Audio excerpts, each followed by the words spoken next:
Well, welcome to the Apologeticscom radio show, where we are challenging believers to think and thinkers to believe. I'm Harry Edwards, your host for the evening. Joining me in the studio are Lenny Esposito and Dr. Jacob Daniel. How are you guys doing? Good. Great to be here. I know we're experiencing some technical difficulties, but I trust that you are hearing our voices over the air. We're live right now, and we are going to be discussing Chapter 6 now of Carl Trueman's book, The Rise and Triumph of the Modern Self.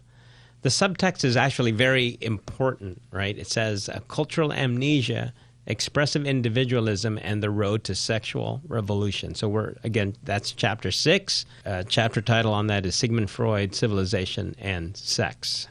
There's going to be a lot of sex tonight in our talks because we're talking about Sigmund Freud. Now, before we get into that, I want to know how you guys are doing. First of all, happy post Thanksgiving. Yes, is that a thing? Thanksgiving. Yeah. It was a great time. Yeah. Yeah, lots to be thankful for. Yes. Did you guys spend it with family, friends? With friends, yeah. Yeah. We were with one of our church members, and they invited us. Had a wonderful time. And with regards to ministry, just finished our conference, the Barnson Conference, last week. And that went really well. I spoke on the topic of resisting the war on the whole household. And I kind of touched on a little bit in terms of like how the whole sexual revolution is basically misleading the younger generation and thereby dismantling the whole household. Yeah. So we are going to be talking about that for today's sure. topic. Now, I was sharing with you guys a while ago, I did not know until reading Trueman here. We all know about Freud, Sigmund Freud, a popular historical figure, thinker like Darwin and Marx and, some of the thinkers that we've been talking about, but I didn't know he was really into sex. That was like his whole project. Pretty much he defined human beings as just sexual beings, pretty much. And He wanted to say sex is the primary aspect, or at least one of the fundamental aspects of who we are. The basic nature, Yeah. Yes. Most of your drives and desires stem in one way, shape, or form as an outgrowth of your sexual understanding. So, before we get into that whole discussion, though, I want to make sure that we are understanding how we get to Freud. So if you've been following our discussion here, again, we strongly recommend that you get the book and then you can follow along with us. We're already, Chapter 6, so hopefully you guys catch the chapters 1 to 5. You can look at it on our website, www.apologetics.com, and you'll find our archive shows on that, on Trueman's book. Again, we recommend it. I've mentioned before that even popular thinkers or contemporary thinkers of today have highly recommended it, and I appreciate their endorsement because they write in the same areas. So if these are the same guys who are technically competitors, right, and they're recommending Trueman, that's high praise. Like Ben Shapiro said, this is the most important book of our moment. That's huge. Rod Dreher, who I think we all should read, he said, this is without question one of the most important religious books of the decade. So, I have never recommended a book more than this one. Yeah. I've mentioned this, and not just that, with much of the ministry that I've been doing, it connects with a lot of thoughts that I've been sharing with the churches. So I highly recommend it. I had struggled to synthesize the ideas of how did we go from a traditional understanding of family, a traditional understanding of how life works, traditional understanding of who human beings are, to where we are at today, where the only thing that's true is inner feelings and everything else is up for grabs. And Trueman, I think, does it beautifully, and he does it by synthesizing some pretty significant thinkers who came before him, right? So Alistair McIntyre, Charles Taylor, and Philip Reif. Right. So those pulling those three guys together and creating a narrative really, I thought, was helpful. Yes, absolutely. And there's like the Reader's Digest version of this, right? What's it called? Strange New Worlds. Yes, there you go. So if this is a little bit too philosophical for you guys, for our listeners, go ahead and pick the other book as well. Maybe read them side by side. Yeah, and I would even recommend, it doesn't matter whether you're a parent, you're a church leader, youth leader, you really want to understand where we are as a culture, at least get an analysis of how did we come to where we are. This is the book to pick up. Yeah, because it's important. If we understand what undergirds some of our societal ills, then perhaps we could, have a laser focus on the issues and deal with those separately. Yeah, you don't want to treat a symptom. You want to treat the disease. That's right. Yeah. I've been saying this quite some time that as an Easterner, I see that the West is becoming Hindu, and I think Carl Trueman puts it in a Western language to explain how that's coming about. Yeah. So that's really good. Let me see if I can find that quote here. But Carl Trueman, the author, said of Freud in this discussion, he says, it is arguable that Freud is actually the key figure in the narrative of this book. So again, if you're a Christian, especially if you're a Christian leader, you want to understand what's going on in your organization, in your churches.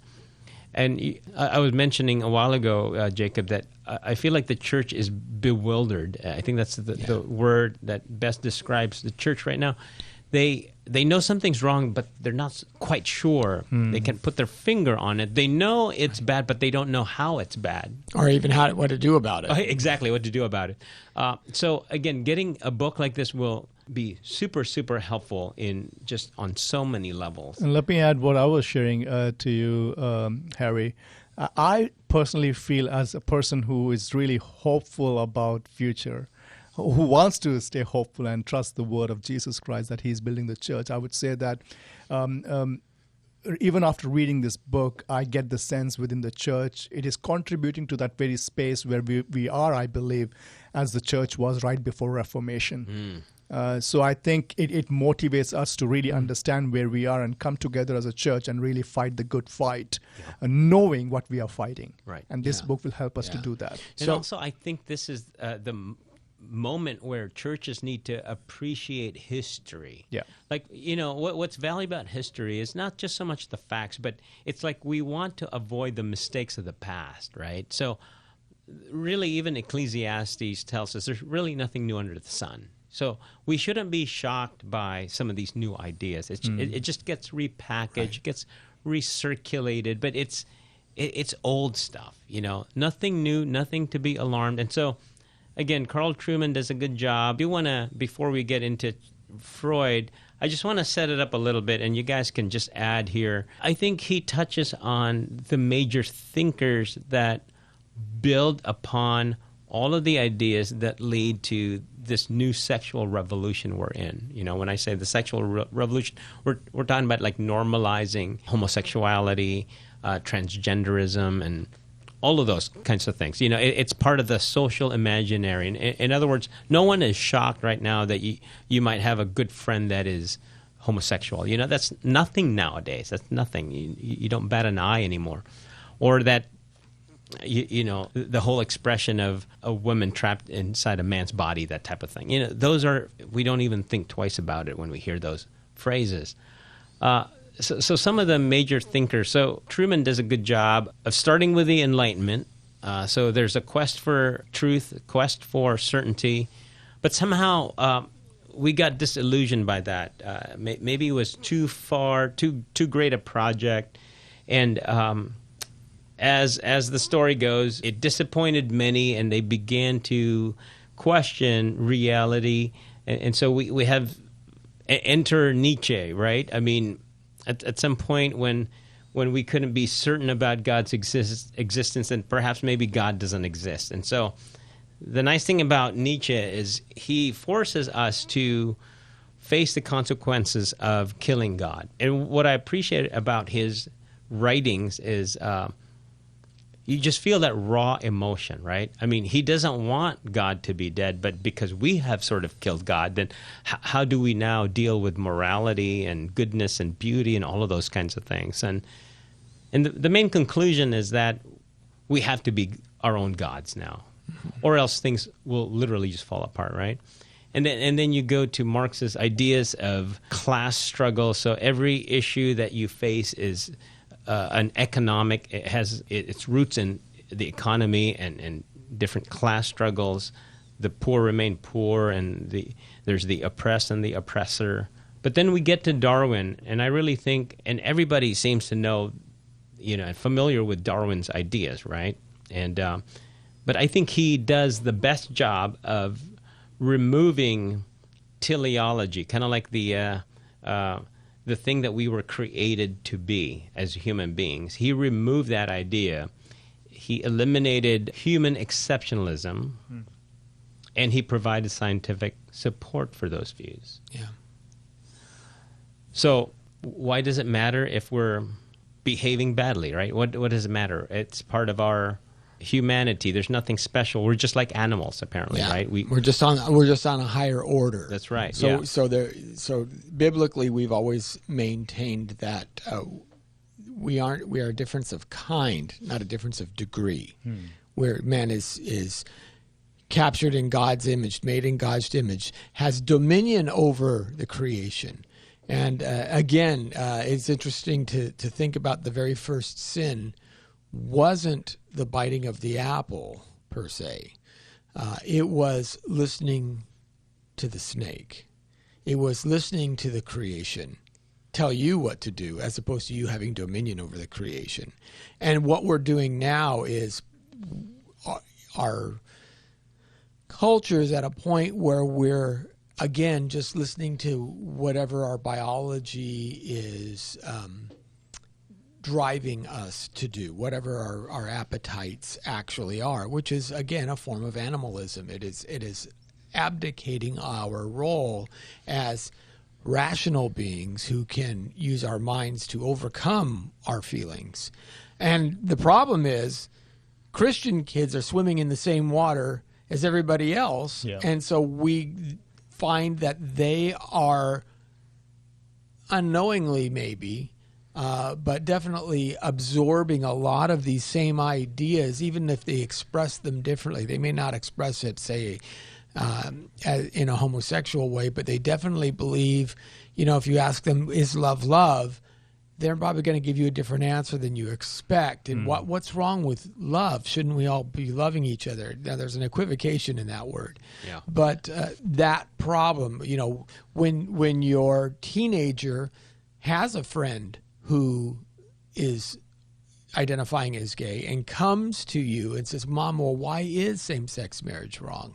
How do I understand that? Well, then you've got to be able to answer. Yeah. And that's why these kinds of discussions are important. And I think you touched on something very interesting. We should know that we all are breathing the same air, right? And therefore, it is so important and necessary for us to be understanding these ideas and how impacting it is, as you were saying, with regards to our children. And we also need to understand that this is not directly from the book, but if we look at these ideas and they kind of like connecting with each other in different domains, the scientific world, the political world, the psychological self, and everything, right, coming together. These ideas that have evil consequences, it's trying to have dominion over all these domains. Yes. Whereas we as Christians sometimes think in terms of like being fragmented. We limit our ethics only and our ideas only within the four walls of the church. I think there's a danger in that. We have to definitely go beyond that and declare the lordship of Christ over all domains, all spheres, including the politics and the scientific world and everything that we do in terms of being cultural beings. Yeah, absolutely. No, that's good. That's good. I want to continue the genealogy of ideas here. So after the Enlightenment and after the likes of Nietzsche, Marx, and Darwin, now comes the Romantics. Now, the Romantic period was sort of a, again, repudiation of the Enlightenment as well.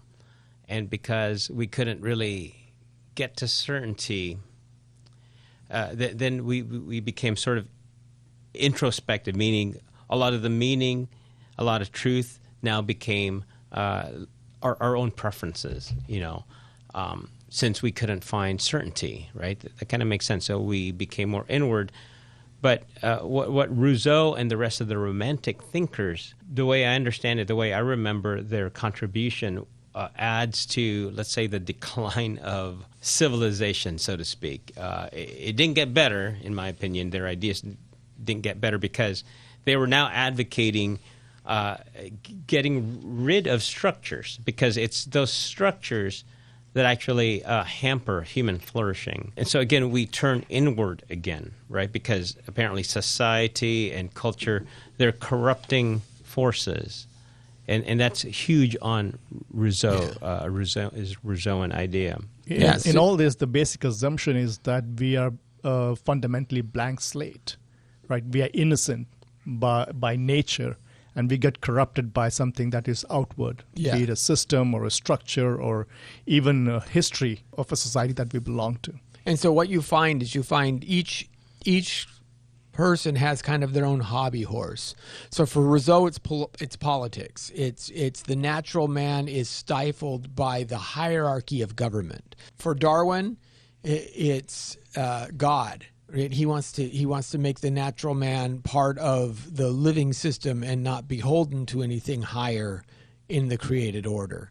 For Nietzsche, it's morality, and he wants to free us from the moral aspects of who we are and the moral constraints. For the Romantics, it's the subjugation of your feelings. That's why they're known as the Romantics, because feelings are what they love the visceral idea, that just breathing in all of life and experiencing everything, and every experience that they can take in makes them feel more alive. Well, unfortunately, most people can't live like that, because when you get to those points, then you start doing things that infringe upon others, right? You can't have a civilization of everybody just feeling. And so it goes. So with Freud, it becomes sex. Sex is his hobby horse that he doesn't like constraints against. And that's where we find ourselves now. And you start to have a fusion of all these things, right? Marx was economics. So whoever had, they all sought individuals in a very narrow niche, whatever their popular niche was. But now today we see this now amalgam of all of these things kind of swimming together. Yeah, right. You're right. Everyone has their champion. Yeah.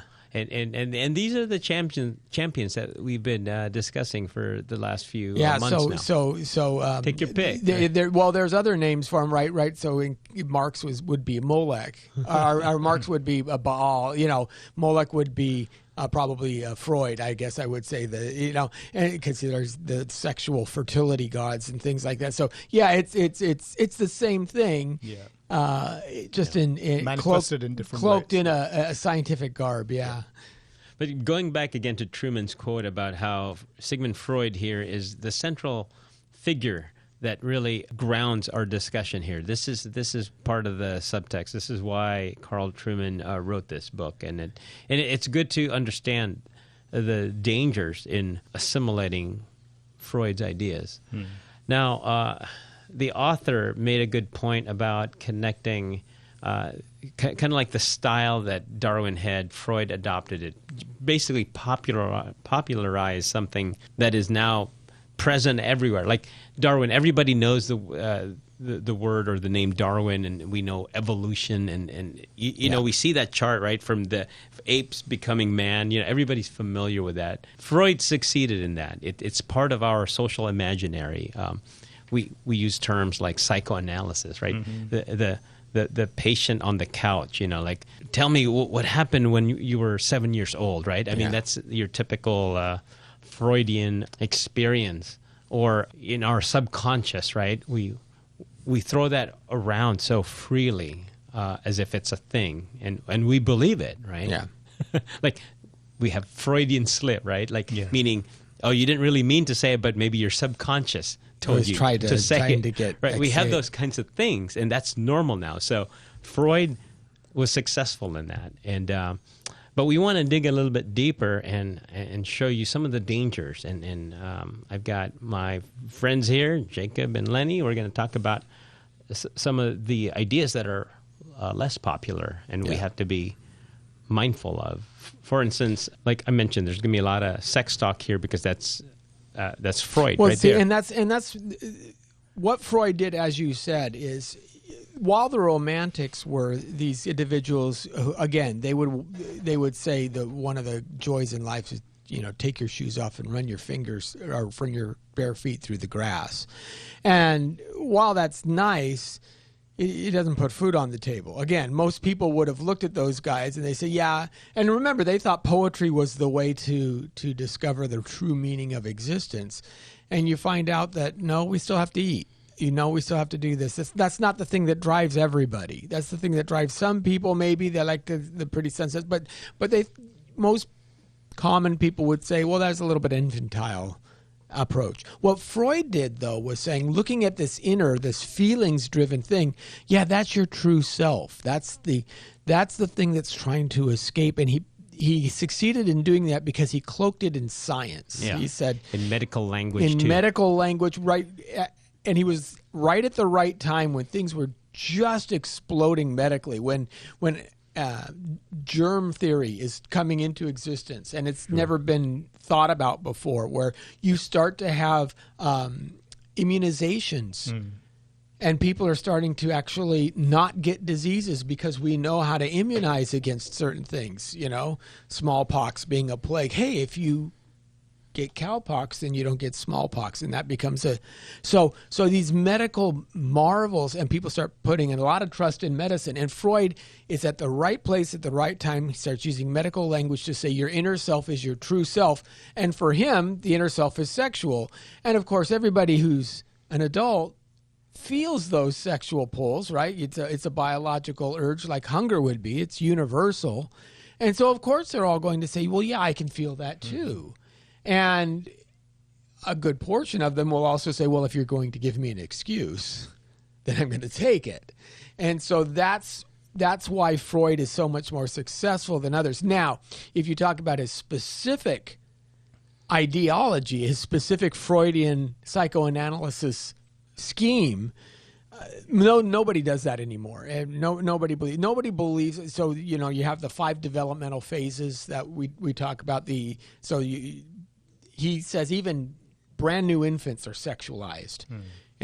So you have the oral phase, and again, they're sucking at a mother's breast, right? So he immediately so all puts satisfaction is through the mouth. Yeah, but he immediately puts it in a sexual term. Right.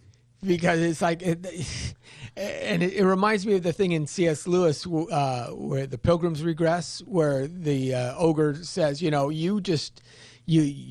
eat excrement because it's what expelled out of a chicken, right? You eat the eggs, and that's an expelled. And the pilgrim says, you lie, sir, because that's not what the egg is for. So it's like Freud saying this is sexual, right? The baby sucking at the mother's breast is. Yeah. No, it's not. It's just what the baby's for. It's for food. So it's the same idea, and I think Freud is. And since you mentioned that, go ahead and do you know the stages of human? Yeah. So you have start with oral. Oral, then you go to anal, and when children learn to control their bowels, and yay, you're a good boy for doing that. They get pleasure from that. Then you go into the phallic stage where you discover your genitals, maybe explore them for the first time. Latent stage, there's a point where you just 7 to 11 or 12 where you're not doing anything, and then you hit puberty and you become sexually aware in the genital stage. Right. So those are the 5 stages. Wait, you said 5 stages? Yeah. Okay. Are we going to break pretty soon? Okay. We're breaking. Well, you've been listening to Apologetics.com radio, where we challenge believers to think and thinkers to believe. We have been discussing Chapter 6 of Carl Trueman's book, The Rise and Triumph of the Modern Self. We will be right back after a few messages. Hey, welcome back to the Apologetics.com radio show, where we challenge believers to think and thinkers to believe. This is the second half hour, and we have been talking about Chapter 6 of Carl Trueman's book, The Rise and Triumph of the Modern Self. Chapter 6 is all about Freud, all right, and his ideas, and how his ideas have contributed a lot to our, I want to say, what's going on in culture and society today, especially in the West. And before we took a break, we talked about did you say the 5 stages? Yeah. I counted. There's the oral. The oral, anal, phallic, latent. Latent. Yes. That's from about 7 to 11, where basically you have most childhood play. Freud would say that there is some no motivation for sexual activity. or there's subliminal absorption of the adult's rules for sexual morality that are happening. So sexuality is being suppressed at that stage. And then once you hit puberty, of course, then sexual desires reemerge and are trying to be expressed, but it's being constrained because of the absorption of these ideas from previous stages. And it seems like for Freud, the teleology of human beings is sex. That's the end.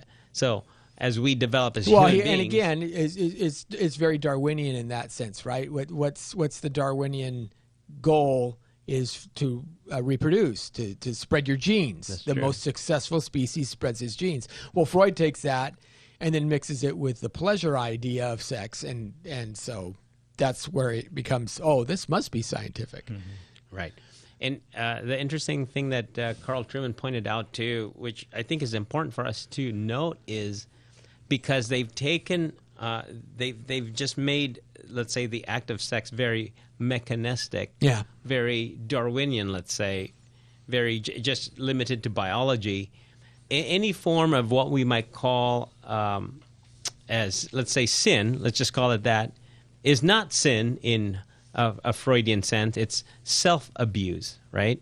Again, you were talking, Lenny, about how we euphemisms for all of these things. So instead of masturbation as sin, it's still bad, apparently, but it's called self-abuse. And so you treat it like as a medical condition, not a moral thing. So and the then church no longer has any say to that. Right. But it's Right. the medical community. It becomes a medical. In other words, if you're over fixated, and there's a qualification that, because Freud wouldn't necessarily say that masturbation is wrong at all.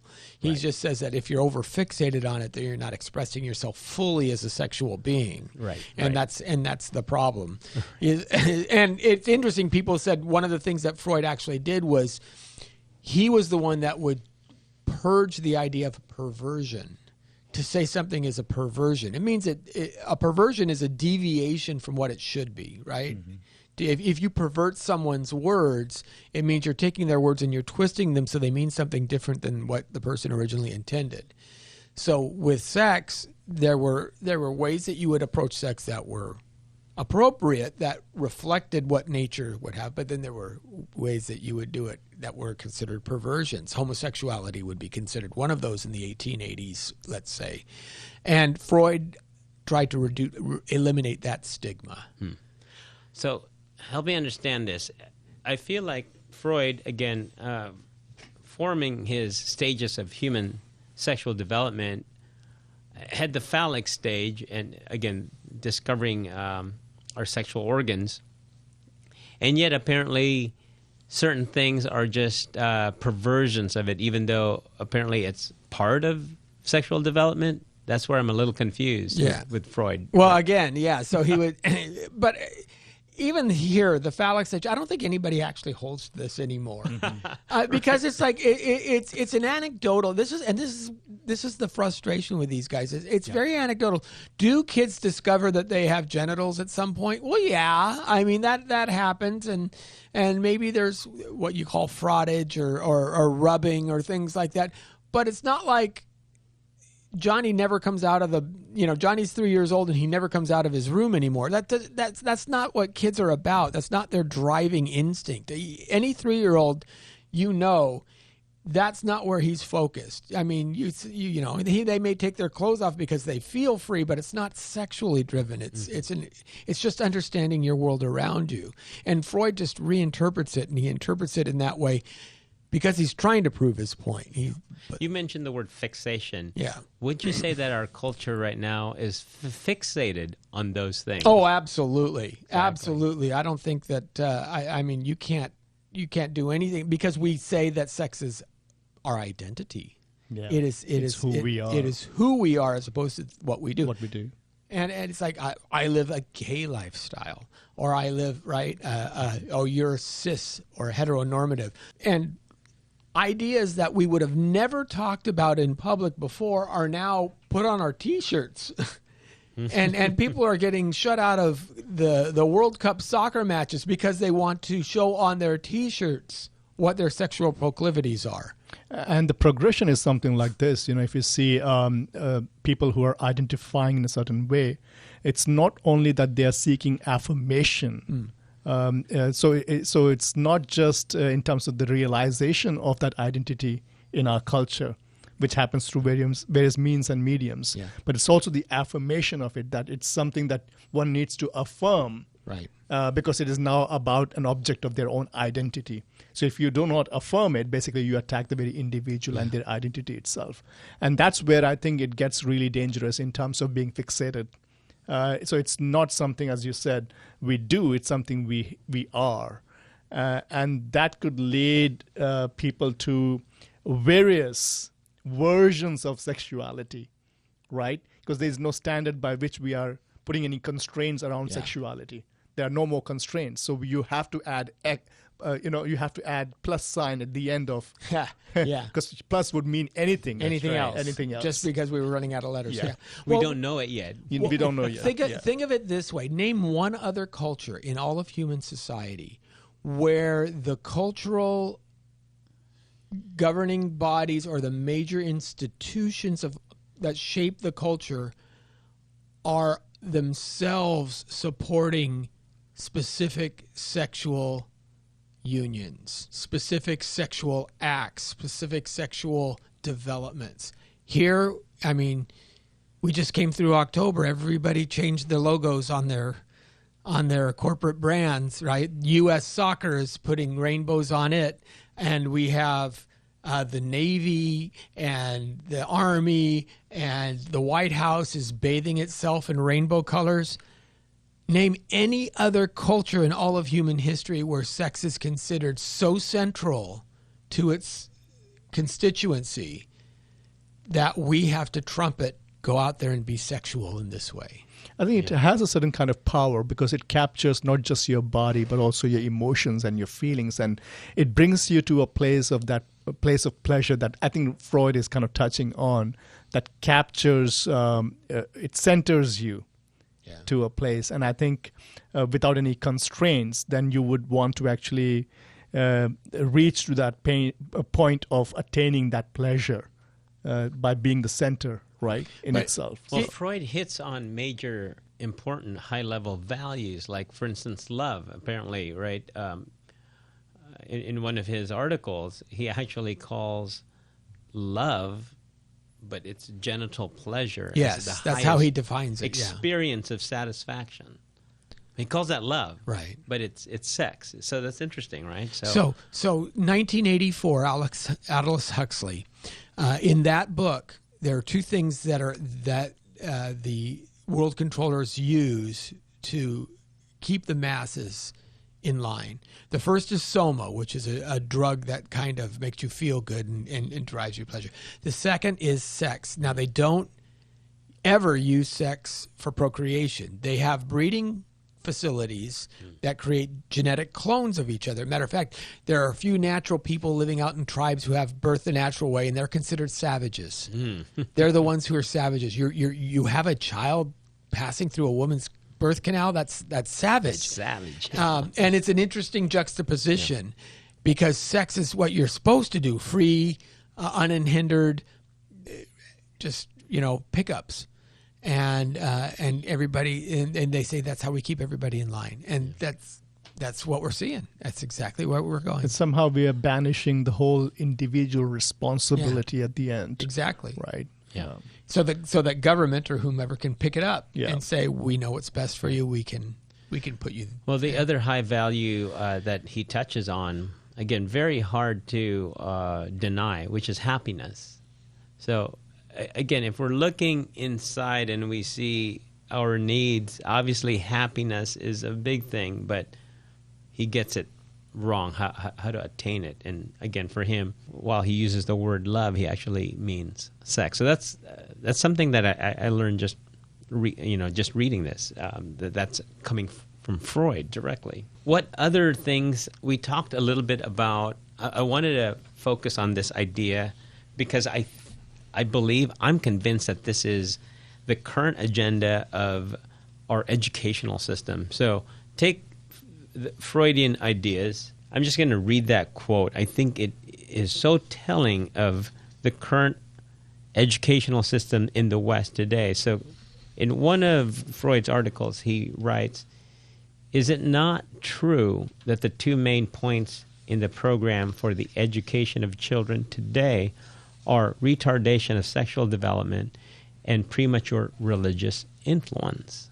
In other words, he's saying that we need to hasten the sexual education of kids, and we need to remove religion out of school because it hinders that first project. And don't we see that in our schools every day today? Don't we? Right? Yeah. That's absolutely basically why we're having so much issues. Parents and teachers can't agree on when to introduce sex ed. But now I think it's drag queen story hour. I mean, Exactly. we're so far past that.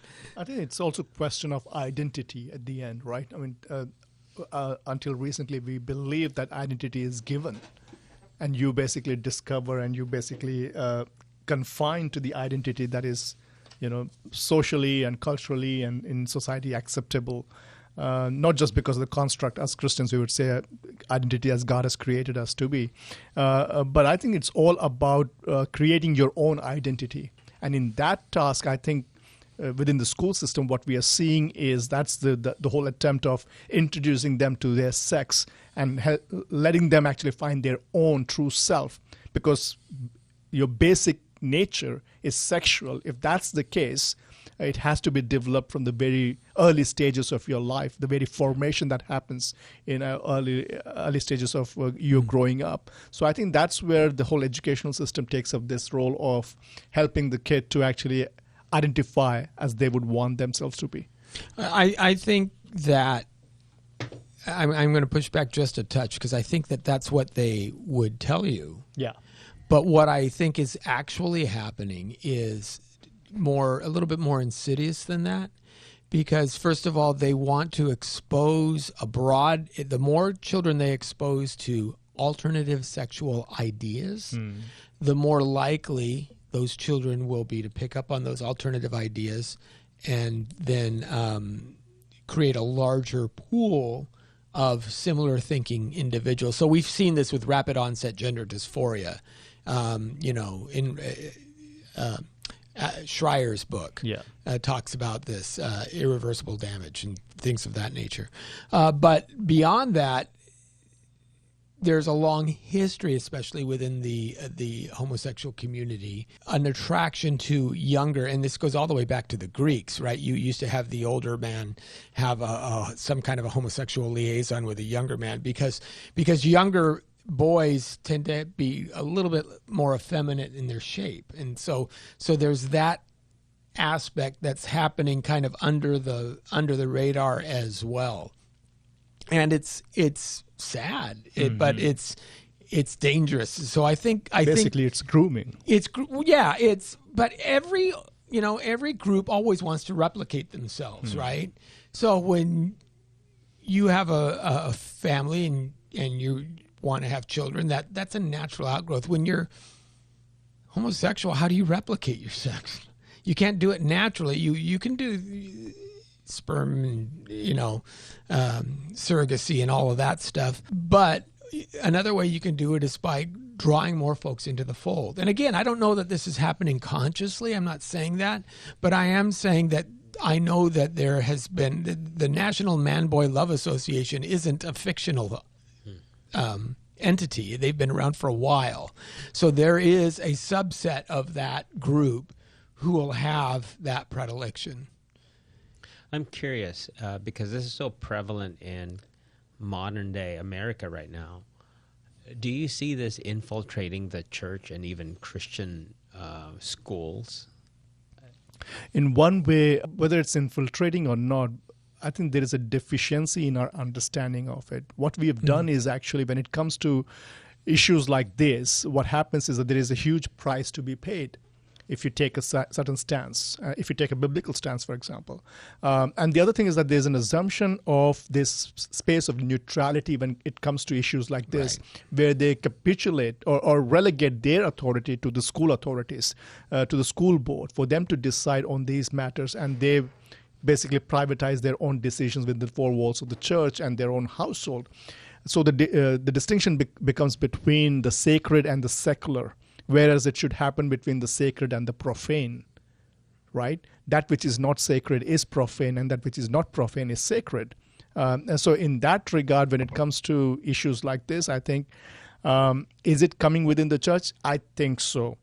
In a similar pace. It's a big issue within the church right now, and sadly, not every church leader is prepared to engage with these issues. And in so doing, because you don't want to create any kind of rift, you don't want to create any kind of, because this will create rift. It's a serious matter. Usually what we do is actually we put this under the rug and we don't bring it up to even discuss or prepare our congregations to engage with. Do you have any specific examples of that? Sure. How about the many different battles that are going on, say, within Anglicanism, within Methodism, about the church's long-standing commitment to natural marriage versus pastors who want to perform same-sex unions. Yeah. And you have church splits starting to happen. You have actually even denominational divisions happening over that issue directly. Beyond that, you have individuals who are even, let's take in the subset of evangelicalism. Okay, let's not talk about necessarily groups that maybe would be considered mainline or progressive, but let's talk about even within evangelicalism, you have a distinction going on and an argument between groups who are some are saying, well, drag queen story hour, we live in a pluralistic society, we shouldn't outlaw it. We shouldn't, as Christians, stand against that as a governmental faction, or you can't say you're not a Christian if you don't stand against this. We have to live and let live, right? So David French is the primary example that we're talking about here, and others are coming against him and saying, and then they go off and say, well, he's not a Christian. I think that's an overreaction as well. I don't think you can do that, and I think you have to listen to arguments on both sides. But ultimately, I love Jacob's distinction of the sacred versus the profane, because I don't think we draw those distinctions in that. We don't characterize them in that way. Even within a pluralistic society, there were certain things that you shouldn't do, right? Even though Rome wasn't the church, Telemachus still stood up and said, hey, the gladiatorial games really need to stop. And the same thing, we're breathing the same air. Yeah. And we should be caring, what is polluting the air that we are breathing in. That's right. So. Very good. Yeah. No, I know we're touching on civilization here, culture, society. There's a quote that I want to read here, and Carl Trueman includes it in the book. And it's in one of Freud's essays. Apparently, he wrote also on matters of culture, society, civilizations, apparently. So here's the quote by Freud. Primitive man was better off in knowing no restrictions of instinct. To counterbalance this, his prospects of enjoying this happiness for any length of time were very slender. Civilized man has exchanged a portion of his possibilities of happiness for a portion of security. So when you pit that against each other, as we're seeing today, happiness for security, it seems like this current generation definitely wants both. Yeah. Well, it's very much the language of the social contract. So it's social contract theory that we give up, right? And again, we're going back to Rousseau. Or Locke or any of these guys who said that, it was Hobbes, I think, who first says that we surrender unto kings because he provides safety for us otherwise. And what Freud is saying is, you could be a completely sexually free being, but you may only live to 30. Or, as Truman says, guess what? It's only the strongest gorilla that gets all the girls. If you're the alpha male, if you're the beta male, you're out of luck. And that's a good point. And so what Freud is saying is it's necessary to have civilization. You can't be completely loose because then only the alpha males win. And even then, they may not win for long because the next alpha males come along That's behind right. him. And see, that's what we're seeing today, I think, in the riots of last year or 2 years ago, right? Trying to overthrow the establishment because they feel like they're the new, like you're saying, alpha males are the new big gorillas in town. Well, yeah. And also the idea of presentism, right? The pleasure now. Yeah, good. That's a big thing. So riots, it's going to bring down the system now. A system that has taken decades to be built. So that idea kind of drives these actions as well. So, yeah, and we saw in Portland that that really doesn't work real well.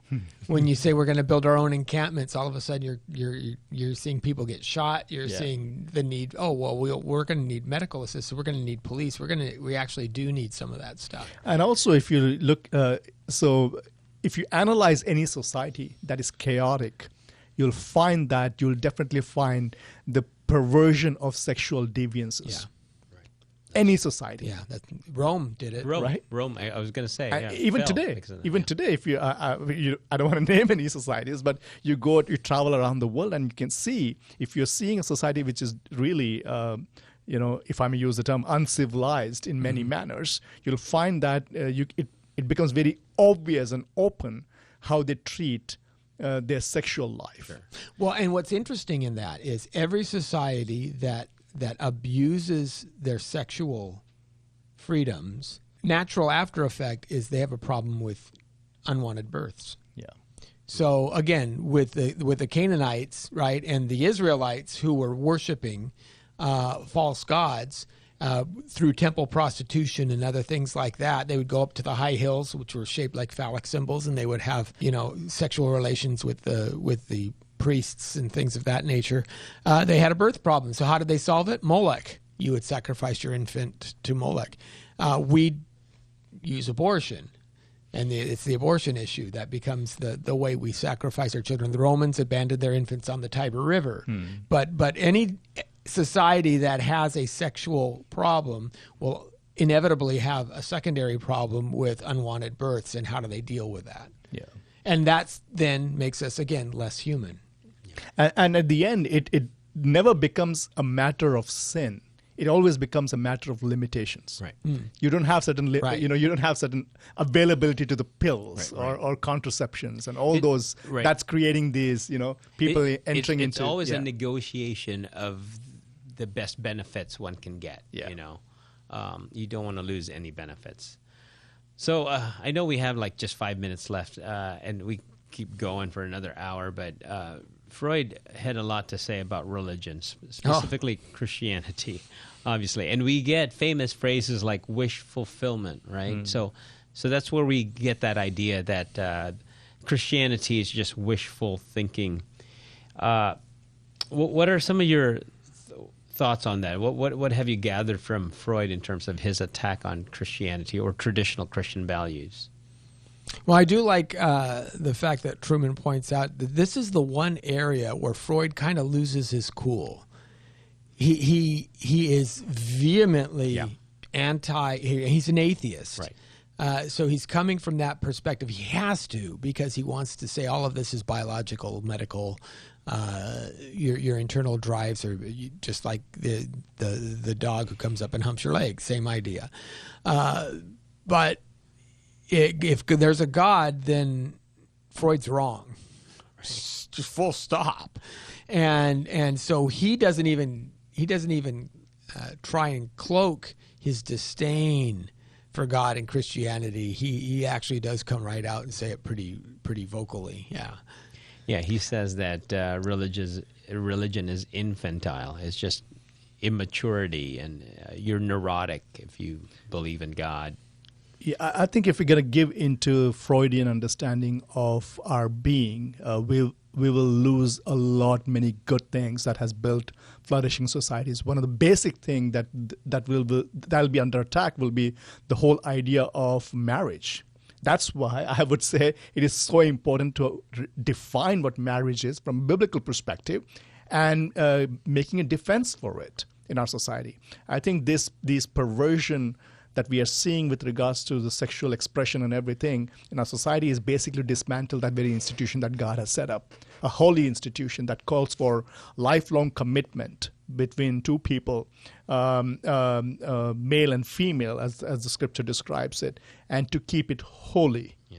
And I think the Freudian understanding of sexuality doesn't offer any kind of solution, and that's what they can't come up with one. They can propose, which I believe Freud is in terms of like scientific, solution to it eventually. But there is no ultimate solution for it. But the scripture provides one, which is that it calls it holy, and it calls us to abide by the beautiful constraints that the Lord puts around sexuality that maintains procreation and pleasure together. And that's really a good way to end in these last few minutes. The Freudian idea is just not livable. Yeah. You know? And like you were saying, Jacob, that hopefully we are in the beginning stages of a reformation, because we see how a lot of these ideas brought upon by the likes of Nietzsche, Marx, Darwin, Rousseau, now Freud, it just is opposite of human flourishing. It's just not going to work. And so I think the church should have done a better job, and it's not too late. But when secular culture is attacking the very nature of family and sex and gender, we better be watching out big time. Yeah. Because if you destroy something that's very important to what humanity is all about, the fact that we were created in God's image, then we lose everything. And if you are a parent, this is the time for you to assume your sacrificial responsibility towards your children in particular. I want to end on this one right here. I want your thoughts on this. What would be an alternative to this? So if happiness is something that God wants for us, I think he does. Not the name it, claim it type prosperity gospel, right? But it's being connected to him is where we find true happiness. What can we offer the seeker in this? So if all of these ideas leading up to Freud really don't work, where do we find happiness? I think you gotta, and I try to use the word joy sometimes. Happiness is like, okay, I've gone on this roller coaster. It's 2 minutes, now I'm done. But joy is something different, something lasting. There's a satisfaction to all of life. Even in the dark times, you can have a joy. You can hold on to a joy of life. And I think, wow, wouldn't that be great to have joy even in the dark times? And I think sexual expression is a gift from God, and when it fulfills the telos, the goal that the maker has set for it, I think when we do that, we enter into that realm of joy, absolutely, true joy that Christ offers, and that's what we should family, be right? That's what exactly. Thanksgiving was about. It was no greater joy than to be around you. Yes. I mean, First or Second Thessalonians tells us to rejoice always, right? Yes. And in the spirit of thanksgiving, that same passage tells us to give thanks for everything, for this is God's will for us in Christ Jesus. That's where we find true happiness. I wish we can talk to the modern day Freudians out there. It is not sex that'll give you happiness. It is only in union with Jesus. All right. So you have been listening to Apologetics.com radio, where we challenge believers to think and thinkers to believe. Our hope is that you've learned something new about the Christian worldview that strengthens your faith and make you want to learn more. So special thanks to my panel, Jacob and Lenny, and to our behind-the-scenes sound engineer back there who makes everything work for us. Special thank you to you, our listeners. You make this show possible. Until next time, good night.